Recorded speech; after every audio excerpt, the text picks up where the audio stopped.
Hello, hello. We are live. What is going on, everybody? Perfect. What's going on, everybody? Hope everybody's having a fantastic day. We have a special guest. We were supposed to do our live stream yesterday. We didn't end up getting to it. So we have a special guest today. His name is Gary Hibbert. Gary is a full-time real estate investor. He's a award-winning real estate agent, author, educator, and a lot like other real estate investors, he decided to take on life by the horns and drive his own path forward. So, Gary has an inspirational story. He has used the things that have happened in his life to propel himself forward, and he has a pretty cool business that he runs with a real estate brokerage out in Whitby. He's going to be joining us shortly. We're just waiting for a few people to get on here. Hope everybody's doing well. If you guys have any questions along the process or through our live stream, feel free to jump on and say, oh, there he is. For anybody who doesn't know, this is Gary Hibbert. Real estate agent, author, educator. I give him a little bit of a background history on who you are and what you do, but why don't you tell us a little bit about what you're currently doing? And your story is probably going to resonate a lot with some of the viewers who are on here right now. Yeah, for sure. So, I mean, man, there's so many different ways I can actually talk about where I started and how I got into it. But like we had mentioned before I kind of jumped in the call, it was really just more of where I saw things going. And, I had a great job. I was working at TD Bank, great income coming in. But for whatever reason, there was more month than money. And I remember going into the bank. This is like for the third time to take all my debt and put it into my mortgage. So essentially just a refinance, take all my debt and consolidate it. And, I was sitting there with my financial advisor and I'm like, look, man, I'm done. I don't want to deal with any more lines of credits. I don't want any more credit cards. Just cut them up. And she's like, yeah, you obviously have a problem dealing with debt. I'm like, yeah, I do. So she leaves. I'm sitting in the office all by myself and I look up and I see the index chart. I don't know if you guys have ever seen the index chart, but it's this big chart and it shows you what interest rates have done and what the stock market has done over the last 50 years. And what I saw in there was inflation, what inflation was doing. It was in anywhere between 2.5%, 3%, as high as 15, 16%. And I was like, well, hold on a second. And I took a look at what my income was and the raise that I got at work the previous year. It was around $1,000 or whatever, which wasn't too bad. $1,000 raise in 1 year is not bad at all. But when I did the math, it worked out to a raise of 1.6%. And I was like, I get it. It's mathematically impossible to outpace inflation. And so then I was like, well, if my home bailed me out 3 times, what if I just bought one more investment property? And then that was when I really started going down the rabbit hole of understanding inflation, understanding what happened back in Bretton Woods and going back to Richard Nixon and unpegging the dollar from gold and that cash is trash. And when you really start to understand history and what's happening in the world today, that this is not new. This has happened before. It looks a little different, but if you can understand the signs, then you can position yourself so that you are prepared for what's coming next. Mm-hmm. Wow, I couldn't say it better myself. We have this conversation all the time with people, and it's the same thing. A lot of people don't understand Bretton Woods. They don't understand where the current monetary policy came from and what it's backed off of. And the education system that is created now and that's being indoctrinated into society, you don't ask questions because it's just money and you go to work for it. But if you start to understand the concept of how it works and how it's constructed and how assets will truly free you from the rat race, because at the end of the day, inflation's going to hit faster and all of your consumer goods are going to go up so fast that you're not going to be able to increase your overall pay to even keep up with the standard cost of living. And I think this is the movement that we've been seeing with people who are taking control of their lives, and real estate investors and people who are trying to become more financially literate. It's super important that you and us and whoever is in a position to be able to share this knowledge is sharing the knowledge, because there is no escape from what's coming. Yeah, no, exactly right. It's about educating yourself, right? And this stuff is not going to be taught in school. You know, you No. got to go out and you've got to find this information for yourself. You got to start spending time with people who are where you want to be. And see, I remember making that mistake back in 2001 when I was at TD Bank. And I remember asking a coworker, I'm like, look, I know you have an investment property. I want to get into real estate investment. I think it's the way to go. And he's like, Gary, listen to me. Don't do it. I'm like, why? He says, tenants, their headaches, they're going to destroy your home. And so I went home, talked to my wife about it, and I came back into work, and I'm like, thank you so much for talking me out of getting into real estate investing. I didn't know I was about to throw my life away. He goes, don't worry, that's what friends are for. Oh, Right? no way. But I say that to say this, is that it wasn't his fault, right? He had learned how to invest in real estate on his own. And so once I figured out that, okay, hold on a second, why am I asking somebody that is in the same bucket as me, not to knock him, but if you're asking the same crowds in the same bucket, how do they know how to get out of that bucket? They won't, right? And so then I had to start going and asking the questions that were where I wanted to be. And that's it. You know, it's I don't bash anybody who takes advice from a bank, but you know, if you walk into a bank and you're not with private wealth, and you walk in and you have a conversation with somebody who is going to tell you how to make investments and be wealthy and retire, like those people probably aren't in a situation much better than yourself to advise you on how to create that wealth. So, you know, get in different rooms and surround yourself with people who have what you have and are doing what you want to do. Those are the people who are going to be able to advise you and teach you on how to like navigate towards your goal. Yeah, and it's, you know, everyone says it, right? It's you're a combination of the 5 people that you hang around with, right? And you know, there's nothing definitely wrong with hanging out with people who are starting to get into it and all make that change at the same time. But you have to be able to refer to people who, you know, are above where you are and where you want to be. Like you said, you know, it's tough to be able to grow when you're kind of just working with people who are in the exact same situation that you're in, because you need to be able to utilize other people's successes and the knowledge that they have from succeeding to be able to make changes in your own life and use those pieces of information to be able to grow. And like you said a little bit earlier there, that, you know, there is no class that, you know, teaches you, and even business classes, whether you're, you know, in university or whatnot, nothing really prepares you to go out there and start your own business, because there's so much that they can't teach you. They can teach you how to balance a book, or you know, how sales works from a very simple monetary and process base, but you know, they can't teach you the characteristics that it takes to be, you know, good in sales and good at building relationships, and you know, the personality needed to be able to grow a business and the mindset needed to be able to grow a business, and those are all the important things, because everybody else can go out there and you know, write an initial proposal to get a business loan and have a plan in place and say, you know, this is where I want to be in 5 years and this is how I'm going to do it. But it's a completely different thing to be able to go out there and actually follow through and enact on that. Right. I mean, look, schools don't teach you how to be an entrepreneur. You got to go out and do that yourself and learn from other entrepreneurs, right? I mean, school punishes you for failing. Right. Mm-hmm. And when you're an entrepreneur, that is the path or the road to success is through failure. And so a lot of times when we teach some of these classes, or we're spending time with some of these investors, you know, and they'll say, hey, look, like, I want to get to you. I want to get to how many properties you've got, like, you know, how to do it. And it's like the difference between where you are and where I am, I've just failed a lot more times going down this path than you have. I've made and stumbled so many times. Even to today, you know, and you get to this point where it's like, man, I'm still failing, you know? And so I think failure are gifts. And if you look at it from that standpoint, they are gifts that allow you to open and give you the skill sets that you're going to need for the bigger problem, or we'll call them gift, that's going to happen later on down the road. That's all it is. I mean, think about when you were like 16 years old.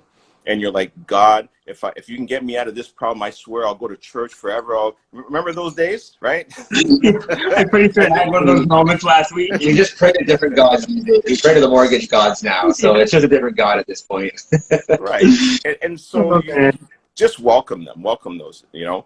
And the other thing as well, too, I remember my daughter, maybe about 5 years ago when she was in high school, And they were talking about, I don't know if you guys remember this, they were talking about bringing in financial education to the schools. And so they did. And so I told my daughter, I said, listen, you're gonna take this class. And she's like, okay, fine. So she went to school, she came back, and the next day, she's like, no, I'm not going to. I'm like, what do you mean? She goes, because they're not going to give you any credits for it, and you're going to take it in the summer. So even though they introduce, it, they still make it difficult, you know, or not, you know, exciting to take it. Yeah. Like, you know, so it's I don't know, it's an interesting twist. I think it's hard to teach at a young age because it takes a very talent to be able to make, you know, failing an exciting thing to want to learn, right? Like it's a tough thing to teach to younger kids. So I understand the difficulties with it.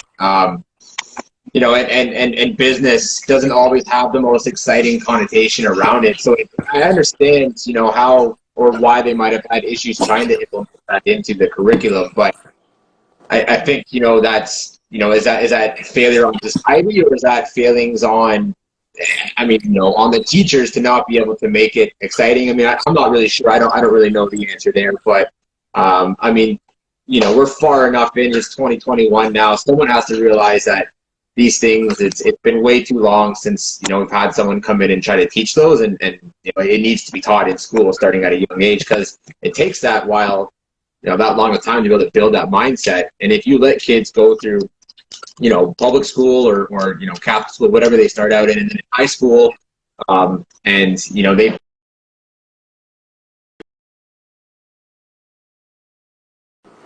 18 years, you know, with that mindset, it's a tough thing to be able to break after they, you know, they're 22 and they want to turn their life around. It's you know, it's a giant uphill battle at that point.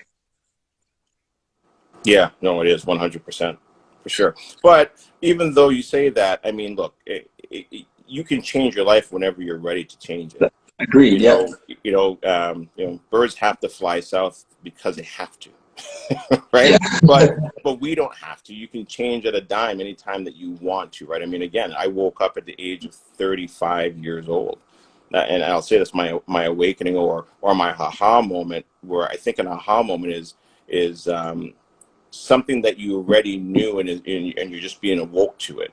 And so then this path had kind of opened up for me, where I was like, okay, I need to go down further down this path. And here's the other thing I'll add to, is that I think because people see that I'm heavily into real estate, like I've got my own brokerage, I have a real estate investment club, we have a private lending company, so we're heavily involved in the real estate sphere. But I just always want people to understand this as well too, is that I don't love real estate investing. I think people think that I love it, and I don't. I don't like, there's nothing exciting about bricks and mortars and 2x4s and dealing with tenants and leaky faucet and maintenance.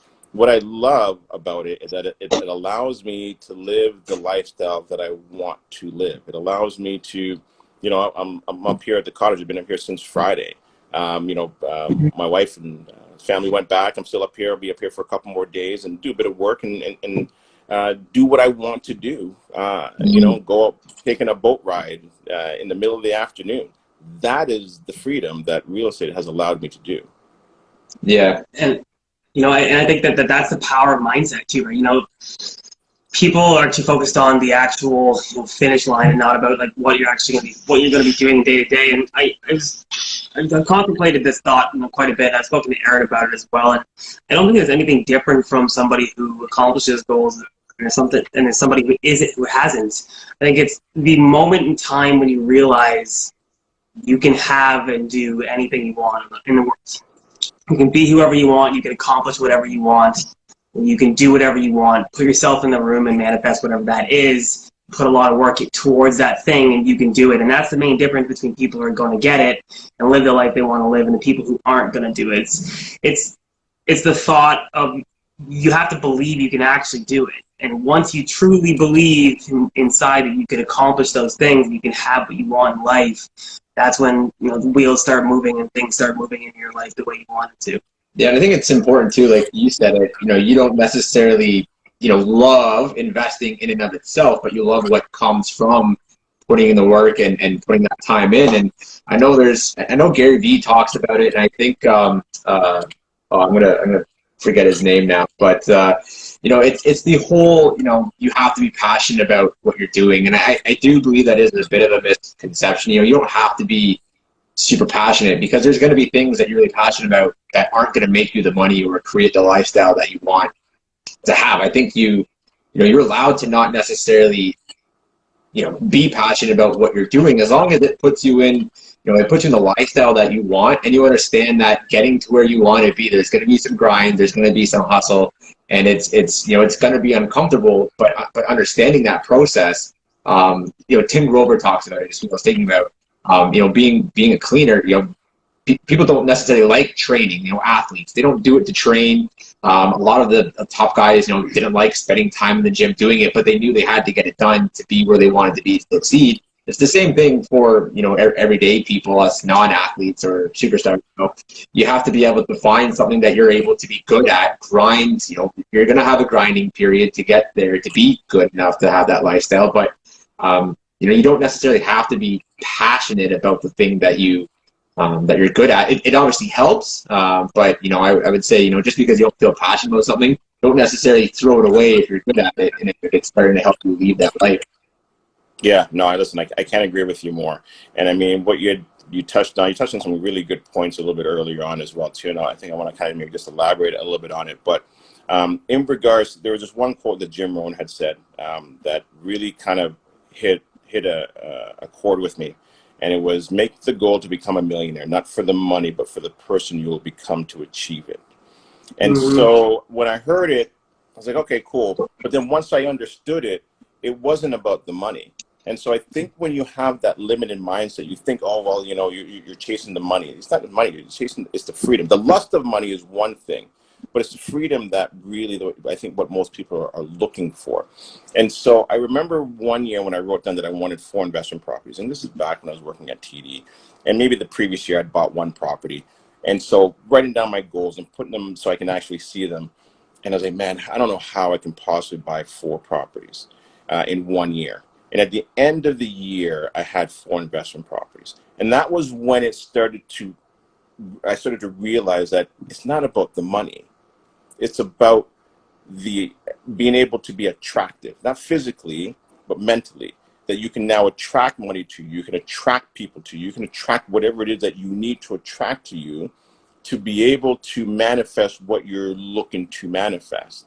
That's all it is. It's, things get created twice, once in the mind and once in the physical form. And once you can truly understand these 2 concepts, that is when anything is possible. So I remember prior to me leaving TD Bank, and I remember when people were talking about, oh, the market's going to crash and what are you going to do? And there was a real fear that I had, like, what if I do lose everything? What if the market crashes and it's all gone? And I think that people, like entrepreneurs, they ride this very thin line of success and failure, right? It's a razor thin edge, right? And once I understood and got comfortable that I was like, well, it doesn't matter if I'm lost it all. It's just the money. I can get it all back. I can probably get it back even faster. And I can get the freedom back even quicker, right? Because I now understand the rules of the game. Yep, 100%. I love that you brought it up. And again, something that's not taught, but you're a magnet. Whether you attract negative things in your life or whether you attract positive things, the words you say and the thoughts you have directly affect the physical world around you. And some people might think it's hocus pocus. I can tell you it's not. Being around enough successful people, they speak life into the world that they're in, and things happen for them. Whether that is telling somebody your goal and that person puts you in touch with somebody who's going to make that goal happen, whatever it is, your words of power, speak them and believe them, and your life will manifest into what you want. And that doesn't mean you can just say and hope for things to happen. They're going to happen. It doesn't work like that either. There's different laws involved in. I think he's gone. Anyways, guys. Yeah, I think that's a misconception. I mean, we'll just talk and see if he comes back here. But I think the biggest thing that people have with, The Secret, if you want to go off that, or Law of Attraction, is, they think it's simply just, you think something and it happens, and that's the thinking it and the believing in it is one part, but you still have to take the action and put the time in to make it work. Just because you sit there and think about it being success and you think about money coming to you, if you're literally just sitting there playing video games all day, money isn't just going to show up into your bank account. You do have to be able to go out there and take action on those thoughts as well too. So there is a second part that goes along with that, that involves actually taking the action and putting the time in as well too.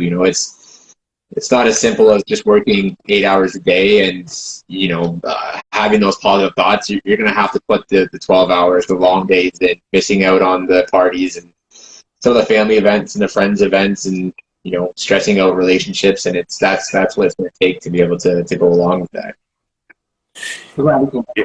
Yeah, I mean, if I could share one thing, because I think a lot of times, when people are trying to figure this out, right? How do you start? Where do you start? How do you do this? And I think this is where most people have a very difficult time.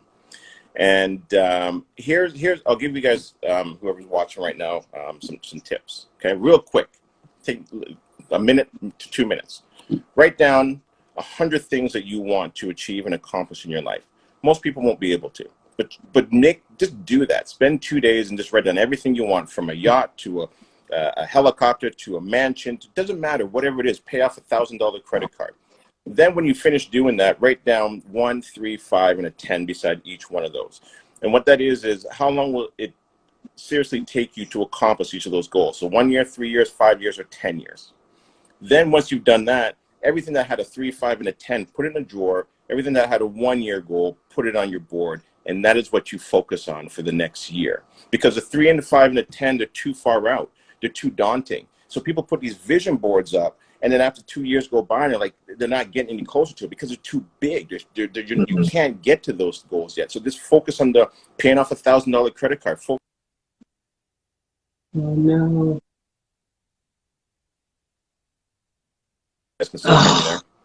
Cottage life. Yeah. Oh, okay.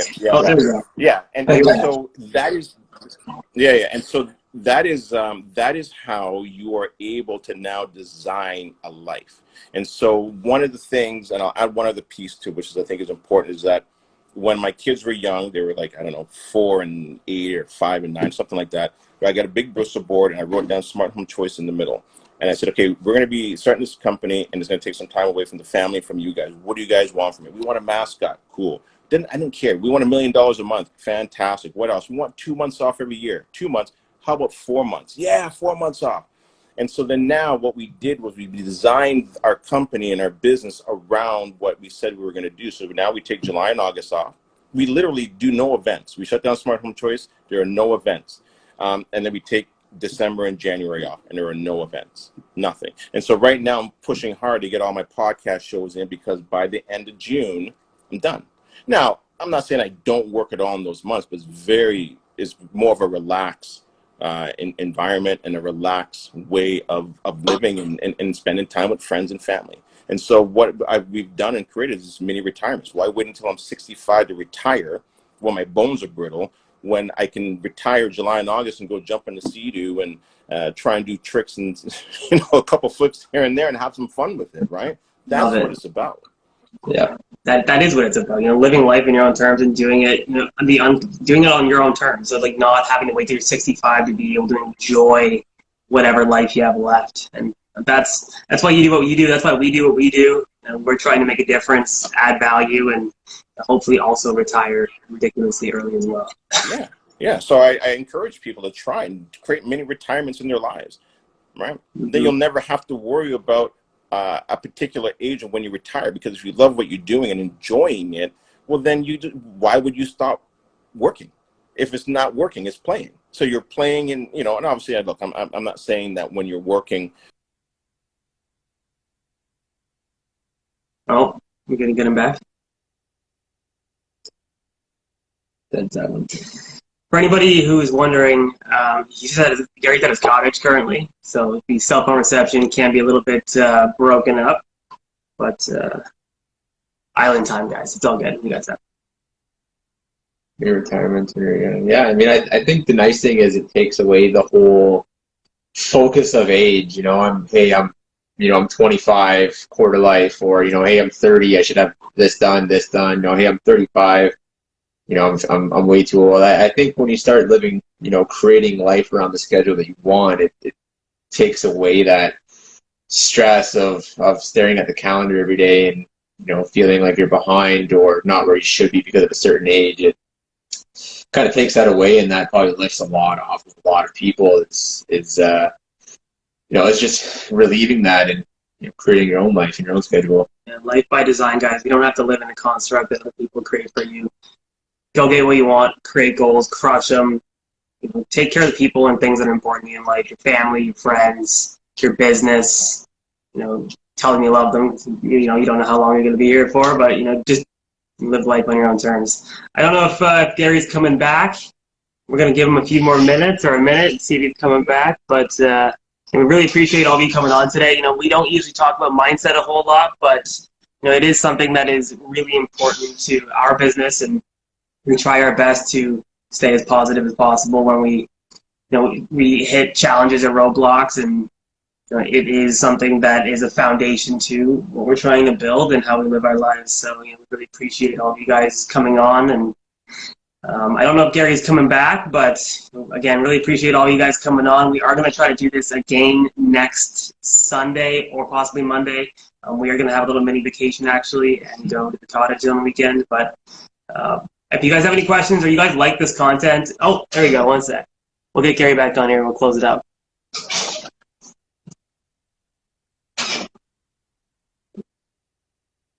Let's see if we can get Gary back on here real quick.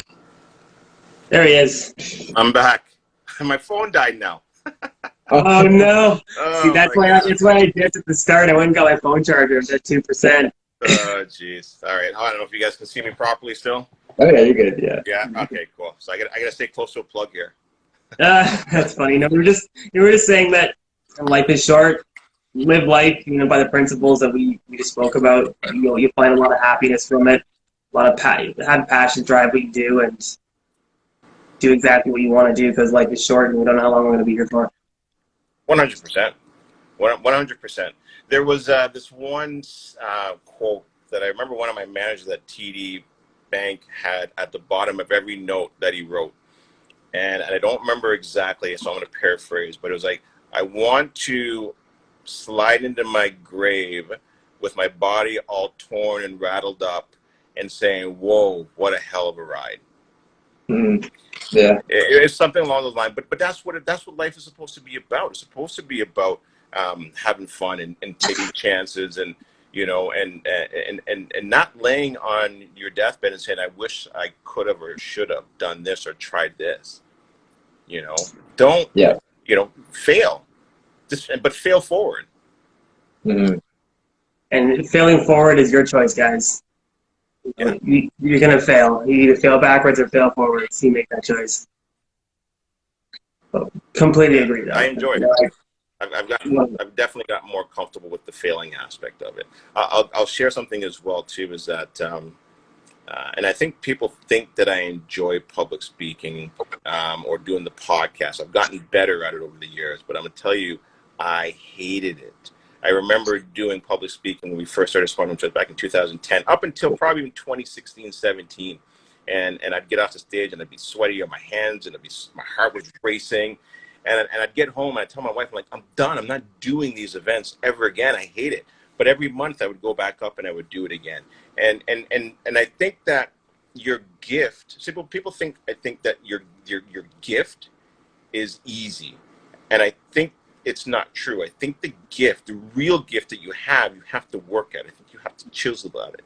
I think you have to dig down deep, because when you finally get to it, you realize that, wow, this is something that was always in me, but I was really scared to dig down deep to try and find it. That, I think, is where your real gift is. And so for me, with the public speaking and the podcast, I don't like the sound of my voice, but I'm getting better at listening to it and being comfortable with it. But that just comes with hours and hours and thousands upon hours of practice. Definitely agree. And that was the same for us when we first started shooting all of our video content. early last year, for the first little bit, the video would go up and like we just been watching because it was so weird. You hate the way you sound. You're like, I don't want to listen to it. Like, it's good. I think. I hope. It came out of my mouth. And then eventually you get more comfortable with it, and you can sit down and start to watch it. And it took a while. Like, every once in a while I just start putting on the video, take a quick look.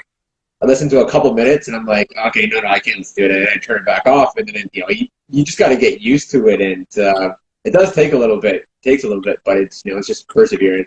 Yeah, I mean, look, we're all human, right? We all have the same fears at different degrees of it, obviously, but we're we're the same type of species, and so some of the fears that you have are the same fears that I have.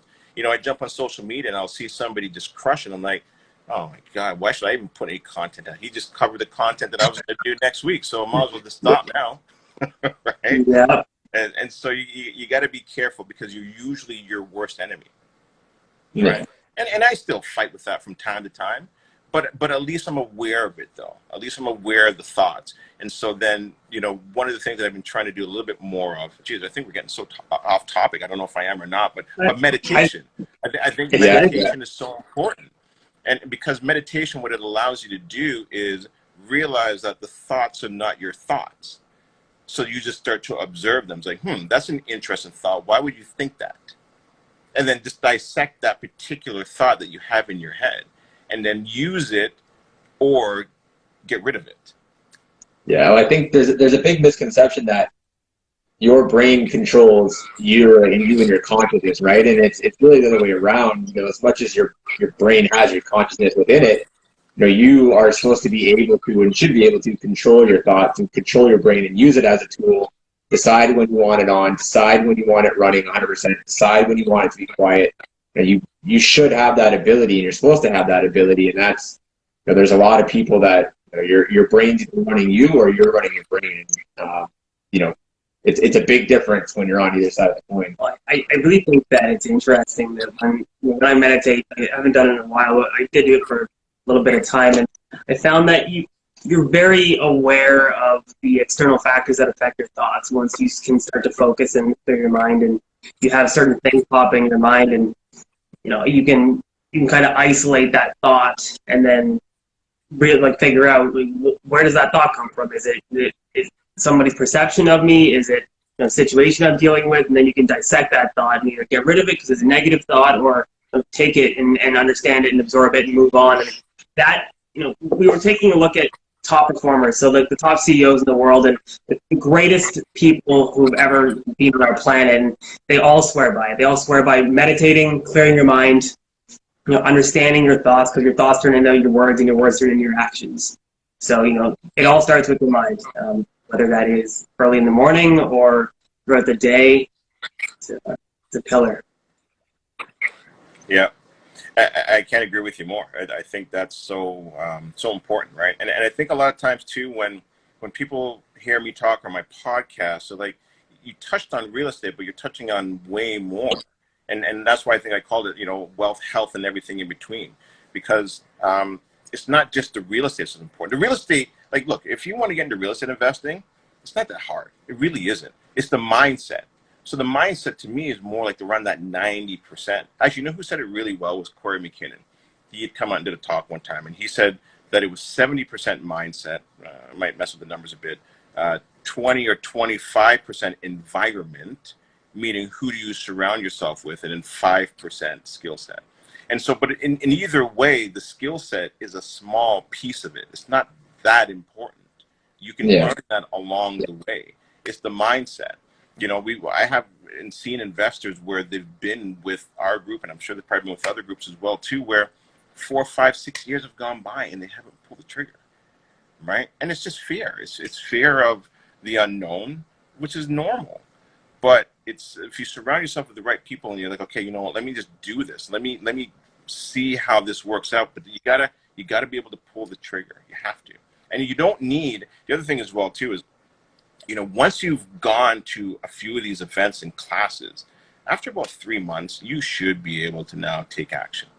Because what happens is when you start going too many times and you haven't taken any action yet, Then you start getting into that analysis paralysis. Then you're like, I need one more event. What if there's another strategy out there that I should do first as opposed to this one, right? And then a year goes by, a year and a half goes by, and then now you really start to overanalyze, right? Yep. And then then you start listening to the 1% rule that pops up in 18 months down the road. 1% rule, I didn't know about that. Oh, so all my properties should be 1%, right? And so then you just start to overanalyze everything, and then you become this sideline expert, right? For sure, we see it all the time. We hear about people who take the time, and again, you said, it could be one more thing, one more conversation, one more running numbers, one more. It's always one more. And those usually when people fall off, but a lot of people, once they get over that one more, they actually execute. They usually follow with multiple after that. I think there's a little bit of delay, but we really appreciated having this conversation. It kind of got steered into a direction that we didn't think was going to happen, but I thoroughly enjoyed this. A lot of people need to hear it. It's really important. It's as you said, 95% of what we do and how we are able to either operate at the level we're operating at or being able to go and accomplish your goals. So it's really, really refreshing. But last but not least, we're going to end it with real estate market predictions 2021. Where do you think it's going? What's happening? Where do I think it's going? Whether it's going up or it's going down. Okay, I'll answer it in two different ways. So one, which I think most people want to know is, okay, which way is it really going to go? Is it going to go up or is it going to go down? I've been following this now since 2008, and with the printing of money and where I see things going, and I've been saying it for such a long time, I can't see how they're going to raise interest rates. They've already played all their cards. There's a few more things that they can do, and so I think you're going to continue to keep seeing inflation going up. Okay, that's what I think is going to happen, and it's going to happen more on those hard assets. And so, do not sit in cash. Cash is trash. That's the last place that you want to be. Real quick, think about it. Just even last year, right across Canada, what did homes go up 25% or something like that on a national level? That means your purchasing power just went down, just from a housing standpoint, by 25%. That's the last place you want to be in. Okay. And the other prediction, I guess, would be it doesn't matter if it goes up or down. Just buy for cash flow, right? Don't worry about eating appreciation. You can put food on the table with cash flow. So then it's not about trying to time the market, just time in the market. Just get in, right? Why wait, right? Unless you're going to continue to send in cash, and I can tell you right now, it's the worst place to be. That I know for a fact. That's the last place that you want to be is cash. Yeah. And the market's cyclic, right? I mean, the only time you should really be dialing in the market cycles is if you're looking to do, flips, and you need to take advantage of that certain timing. But if you're looking to do some sort of buy and hold, and your focus is creating monthly cash flow, whether obviously you would like your property to be continuously appreciating, but if you're in a a lull or you're in the top of a trough, I mean, your cash flow is staying the same. Unless you're potentially in a variable, in which case there's a little bit of extra factors there. But if your goal is cash flow, be able to ride out that market cycle and focus on the long-term goal. Prices are going to go up, prices are going to go down. In 2008, 2016, 17, there was a little bit of a bubble then. Now in 2021, there's a little bit of housing market. So we've seen the market at its lowest, we've seen it back up at its highest. It follows a trend. So don't get too lost up in the trends of the market if you're just focusing long-term cash flow. Exactly. I agree with that 100%. Right. So get in, right? And then just surround yourself with the right people, and you'll be fine. You will be. And even if you do fail, you're going to be around people that have probably made some of those same mistakes that you've made as well too, and then you can just share and bounce some ideas off them, right? And so you grow as a community, right? I heard one thing, I'll finish off with this, was where, again, in schools where they punish people for cheating because they're asking somebody else. But in the entrepreneur world, that is how you succeed, by networking, by learning from other people. Hey, what did you do and how did you do it? They should reward kids for trying to figure out how to figure problems out in school, but yet they get punished for it.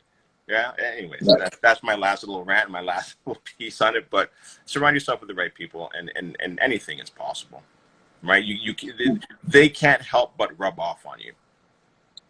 Extremely wise words, guys. You guys are who you surround yourself with.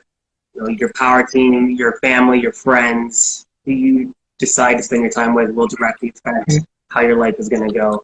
Really appreciate everybody coming on here and watching today. You know, Gary, really appreciate you taking the time out of the cottage to come and chat with us today. We would love to be able to obviously connect again, and hopefully maybe when you're back from relaxation, we can connect. And everybody who's on here, again, thanks so much, everybody, for coming on and commenting, and we will be back next week. Yeah, thanks for having me on. I appreciate it. And we'll definitely do this again, for sure. I enjoyed the conversation. I thought it was good. Yeah, absolutely. I like the energy. All right, guys, have a great day. Take care. Be good. Stay safe.